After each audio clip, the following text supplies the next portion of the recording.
ही वो बहन है जिसके साथ जुल्म हो रहा था, सितम हो रहा था। जब भी हम किसी का घर विजिट करने जाते थे, किसी दावत पर जाते थे, तो हम फील करते थे इस चीज को, इस औरत की इस घर में टगे जितनी इज्जत नहीं है। तो इसकी फैमिली के खिलाफ एडिट्स बना रहे थे, तब तेरी सो कॉल्ड बहन ने ही उनको कमेंट करके कहा था कि प्लीज प्लीज प्लीज आइंदा के बाद मुझे और उसकी बहन को कभी भी इस तरह की चीजों में नहीं लेकर आना। बंदे में जरा भी तमीज नहीं है कि ये किससे किस तरह बात कर रहा है, इसको औरतों के साथ किस तरह से मुखातिब होना चाहिए। ये औरतों को कहता है कि मैं आपको ठुठे मारूंगा, ये औरतों को कहता है कि अगर आपकी दम है तो आप मुझे रोक कर दिखाएं। ये अल्फाज बोलते हुए मेरा खुदा गवाह है कि मैं बहुत शर्मिंदा फील करूं, क्योंकि आज तक मेरे चैनल पर मैंने इस तरह के अल्फाज कभी भी इस्तेमाल नहीं किए। कहता है ना कि मैं हूं रजब फैमिली, ये रजब फैमिली नहीं है, ये फितना फैमिली है। खानदानी मर्द होता है ना, वो कभी भी किसी की फैमिली को टारगेट नहीं करता, वो सिर्फ और सिर्फ मर्दों की लड़ाई लड़ता है। इसीलिए जब हमारे जो एडिट्स बनाने वाले हैं या हमारे जो फॉलोअर्स हैं या हमसे मोहब्बत करने वाले लोग हैं, वो इसकी फैमिली के खिलाफ एडिट्स बना रहे थे, तब तेरी सो कॉल्ड बहन ने ही उनको कमेंट करके कहा था कि प्लीज प्लीज प्लीज आइंदा के बाद मुझे और उसकी बहन को कभी भी इस तरह की चीजों में नहीं लेकर आना। दरअसल एक अदद हमारी ही वो बहन है जिसके साथ जुल्म हो रहा था, सितम हो रहा था। जब भी हम किसी का घर विजिट करने जाते थे, किसी दावत पर जाते थे, तो हम फील करते थे इस चीज को, इस औरत की इस घर में टगे जितनी इज्जत नहीं है। उसने हमें इग्नोर करना शुरू नहीं किया, बल्कि हमने उसको इग्नोर करना शुरू किया, क्योंकि हमें एहसास हो गया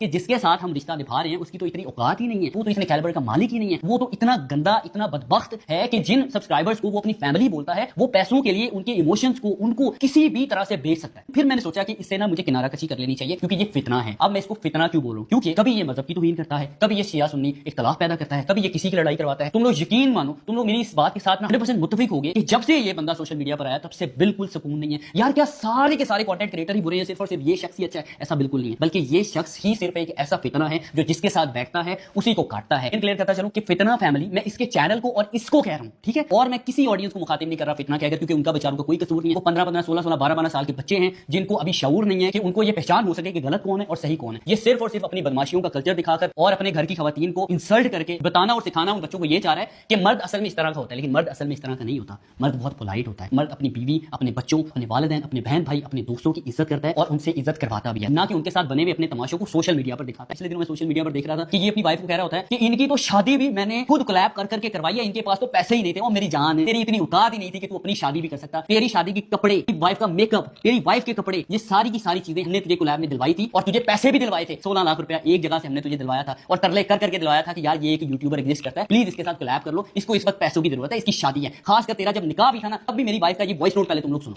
अस्सलाम वालेकुम बुशरा, क्या हाल है? ठीक हो? अच्छा यार, एक वो है रजब फैमिली व्लॉग वाला, देखो जरा, उसका भी निकाह है और उससे पहले उसने उपटन करना है, तो देख ले तुम्हें उसके साथ कोई सीन करना है, क्योंकि उसकी माशाल्लाह आजकल व्यूअरशिप बहुत अच्छी आ रही है। तभी मेरी वाइफ एक ब्यूटी प्रोडक्ट वाले को मैसेज करती है स्पेशली इस बंदे के लिए, और अभी कहता फिर कि मुझे तो किसी ने कुछ सपोर्ट नहीं किया, मैं तो अपने बलबूते पर आया। इसने जब अपना पहला घर बनाया था ना, इसके पहले घर में भी फर्नीचर इसका दिलाने के लिए मैं इसको अपने साथ लेकर गया था। हनान के आगे हाथ जोड़े कि प्लीज इसको थोड़ी बहुत रियायत कर दे, इसके साथ थोड़ा बहुत कोलैब कर ले, थोड़े बहुत ये तुझे पैसे दे देता है तो इसको फर्नीचर दे दे इसके नए घर का। तो हनान ने मेरे कहने पर तुझे तेरे नए घर का फर्नीचर दिया। फिर उसके बाद जब तूने दूसरा घर जहां पर अभी आप रहते हैं, बादशाह सलामत का महल, उस घर में भी जब तूने वो घर बनाया तो तब तुझे फर्नीचर की जरूरत थी, तो तू सीधा हनान के पास चला गया था। हनान ने तुझे कहा भाई मैं तुझे नहीं जानता ना, मैं तुझे ऐसे फर्नीचर दूंगा, जा जुल्करनैन को अपने साथ लेकर आ, फिर मैं तुझे फर्नीचर दे दूंगा। फिर तूने मुझे कॉल की, फिर मैं तेरे साथ गया, जाकर मैंने तुझे फर्नीचर हनान से दिलवाया, तब तू फिर हनान से खुद ही डील करने की कोशिश कर रहा था, तो हनान ने तेरा मुंह रोक दिया था कि चुप कर जा, जुल्करनैन जो कहेगा वो करूंगा, उसके अलावा कुछ नहीं करूंगा। देख जिस फर्नीचर पर तू सो रहा है ना, वो भी तुझे मैं ही अपने साथ लेकर गया था और दिलवा कर लाया था। ये जो साथ में इसके पिंकी घूम रहा होता है ना, ये पिंकी भी जब पहले दिन आया था ना, तो तब ये हमारे साथ फोटोज लेने को तरस रहा होता था कि जब भी रजब फ्री हो तभी जल्दी मेरी पास फोटो बना दे, कहता मेरी पास फोटो बना दे। इतनी औकात थी मेरी जान तुम्हारी। तुम लोग तो यहां तक गिर चुके हो कि वो तेरा दोस्त, वो क्या बोलते हैं, पिंकी, कपड़े तक तुम लोगों ने अपने उतार दिए और अपनी ये वाली वीडियोस भी तुम लोगों ने सोशल मीडिया पर डाल दी हैं, सिर्फ और सिर्फ पैसे और फेम की लालच। यार बड़ा पैसा पैसा करता है यार, उन पैसे देना इज्जत खरीद के वहां ना नहीं खरीद सकता मेरी जान, गालियां खाएगा और ता क़यामत गालियां खाएगा। कहता मैं सबसे महंगा यूट्यूबर हूं, तू सबसे सस्ता यूट्यूबर है। मेरे दोस्त इतने मेरे साथ सिंसियर हैं कि क्या बताऊं।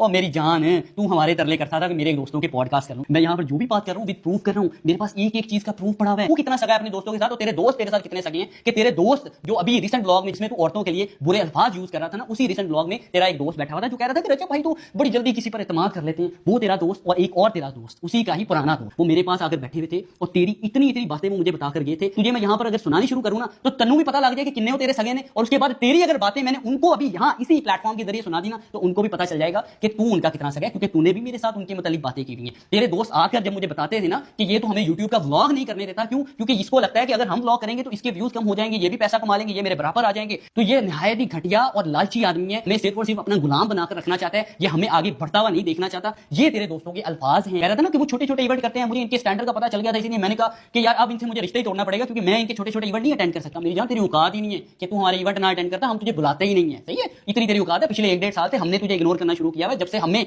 पता चल गया कि तू फितना फैमिली है। इसको मैंने अपनी वाइफ के बर्थडे पर नहीं बुलाया, लेकिन मैंने अपनी दूसरी बहन, इनकी भी बहन है गजल बहन, उनको मैंने बुलाया, उनको मैंने इन्विटेशन शेयर किया। फिर उसके बाद उनका मुझे वॉइस नोट आता है कि वो रजब भाई को तो इस चीज का अंदाजा ही नहीं है कि कवल की बर्थडे है, तो वो कह रहे हैं मैं तो जा रहा हूँ, मुझे तो इन्विटेशन ही नहीं आया। तो फिर मैं ढीठ पड़ जाता हूँ कि यार देखो ये मुझे खुद बोल रहे हैं कि रजब को मैंने इन्वाइट नहीं किया, नहीं तो इनको खुद ब खुद अंडरस्टैंड कर देना चाहिए कि हम उसको नहीं बुलाना चाहते, क्योंकि वो अपने कुछ लफंडर दोस्तों को हमारी फैमिली गैदरिंग में ले आता था और हमें वो चीज बर्दाश्त नहीं थी। फिर मैं उसी टाइम में रजब को इन्विटेशन भेजता हूँ, वो फिर से वही काम करता है, कुछ 3 से 4 बिन बुलाए मेहमानों को अपने साथ ले आता है, वो बैठते हैं, वो खाते हैं, वो पीते हैं, वो नखरे दिखाते हैं आपको बिला वजह के। थोड़ी सी बोता पाइए ना तो फिर बंदा इंजन नखरे बहानता है।